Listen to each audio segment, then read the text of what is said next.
challenges. Let's begin with the latest from the corridors of justice. Now, the Independent Electoral and Boundaries Commission, IEBC, has today defended the manner in which it conducted the August 9th election, saying it strictly followed the law and the constitution.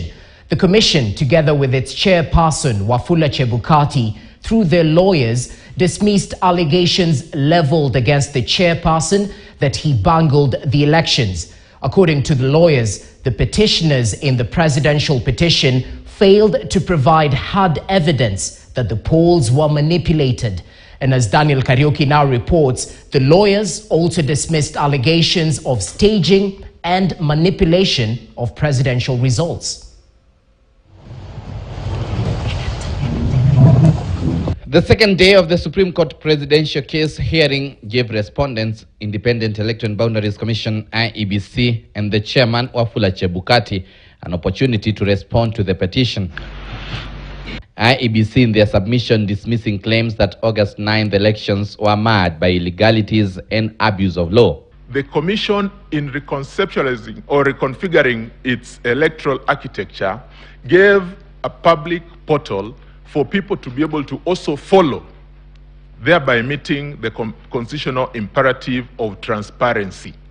There are no less than 3 governors addressing you elected under this election. There are no less than 4 senators elected under this election. Are they happy with their own election? If they are, how then is it that this election is irredeemably flawed? There was one counsel who repeated several times, our theory is, our take is, our understanding is, not evidence. Lawyers also defending the technology used, saying their system was not penetrated. Form 34A has internally identified security features. There are 8 in number. For somebody to intercept that system, they must have information in relation to the voter turnout of that day. It may not be practical for somebody to say that they have the capacity to know the voter turnout throughout the country at the second at which they want to intercept a particular form transmitted. Before the ballot papers were brought, the commissioners that are complaining all traveled to Greece. All 4 of them traveled to Greece to review and see how the printing was going on. They were the ones who represented the commission in Greece. Chebukati, as the chair, has accused the petitioners of vilifying him, saying the chair acted in accordance with the set regulations in the constitution. It is unfair to vilify Chebukati for doing what the constitution told him to do.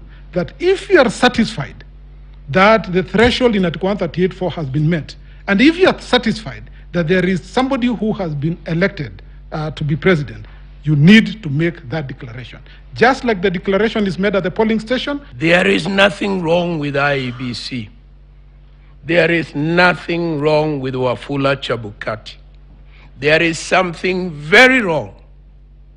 There is something very wrong in the way the persons who participate in the electoral process accept winning or losing. That's the problem. IEBC and Chebukati also hit out at petitioners, accusing them of basing their arguments on forged documents. They demanded action against those responsible.